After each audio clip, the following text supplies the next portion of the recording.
Hi guys, this is Vitaly with AFT Dispatch and A2C Logistics, and in today's video, I wanted to speak with you about paying drivers. Which way is better? Should I pay them by the mile, CPM? Should I pay them based on a percentage of gross? What's going to be better for your gross as a company? What's going to be better for efficiency, for productivity, loyalty from your drivers, from morale, things like that. So this and more I'd like to cover in today's short video. If you have any questions, comments, or anything at all, please leave them in the comment section below. Make sure to smash the like button, subscribe to the channel, because we produce all sorts of different videos on a fairly consistent basis over the last many years, showing you guys the types of loads that we book for our customers, who can be either leased on owner operators or carriers. We've helped a ton of people get through really difficult times in the market and really reap the benefits of very strong markets that we had recently just exited out from. So guys, without further ado, let's jump in. This is a question that comes in quite often. People are asking, Vitaly, which way is the best way? Who are the people that you see out of your roster that are doing better?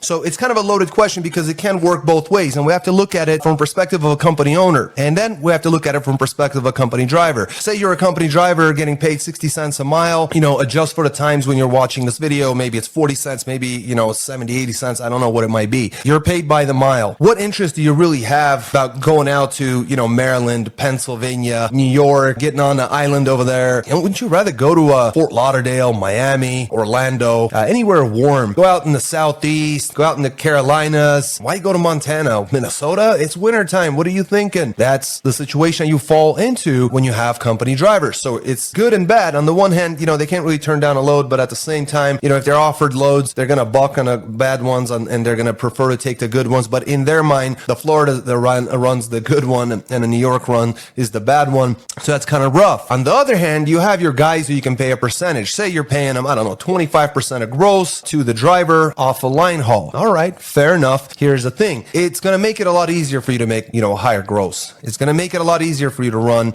more efficiently. It's going to motivate your drivers to do better, and certainly is a great way to get going, especially when you're a company, when you have lots and lots of obstacles in front of you, and your first year is the most expensive year out of trucking. So it does make sense. However, what it comes down to is the type of driver that you hired on. Do you have someone who's hungry, someone who's actually motivated, who's actually got a reason to make this money, who you're giving them an opportunity to dictate how much money that they're going to be able to make? Now, if you got a lazy guy, he's not going to take advantage of that opportunity, and an opportunity it is. And so it's super important that you guys understand who you're hiring, what type of candidates coming in, and what is going to be the best possibility. I'll give you a real example, and this type of stuff happens all the time. We've had drivers who every time you send them back east, they just would refuse those runs. Upstate New York, a lot of folks confuse the state of New York with New York City. Don't do that. It's a permit state, a lot of money going in and going out, plus there's a lot of really good industries in New York. Go upstate, make your money, come out, make your money, have yourself a good week. But no, they don't want to do that. They would much rather go to Florida. They would much rather go somewhere warm in the southeast, because they don't care what you're making. What they care about is that it's an easy peasy run. They're making the same amount of money. They got their 60 cents a mile. Then you have the same situation with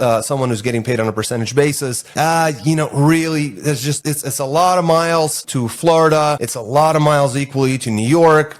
I'm going to take Florida. You're going to pay the price coming out of there. There's going to be frustration and low gross and a bad week and things like that. I'm giving just some examples here. Sometimes you have good Florida runs. There are sometimes certain seasons. There are sometimes certain shipping cycles you could take advantage of. And that goes for every different market, every different zone, every different, state in the country. But the bottom line is you have to leave that to the dispatcher. And if the dispatcher is bringing this proverbial horse to the water, but we can't make the horse drink, you don't have the right horse, hauling your freight, or you don't have the right pay structure for that. So do understand that as a percentage-based employer who's paying them a percentage of gross, you will generally have higher numbers, better numbers, but unfortunately, you may also find yourself in a very similar situation to where they're just not operating. They're just not making it happen. So I would definitely consider both options and also consider the type of driver that you have. Ultimately, whether you're paying them on a CPM basis or a percentage basis, a lazy man is a lazy man. Guys, I really appreciate your time. I hope this has been helpful. Please smash the like button for me. Make sure you subscribe to the channel, hit the notification bell, and I'll see you guys in just a little while.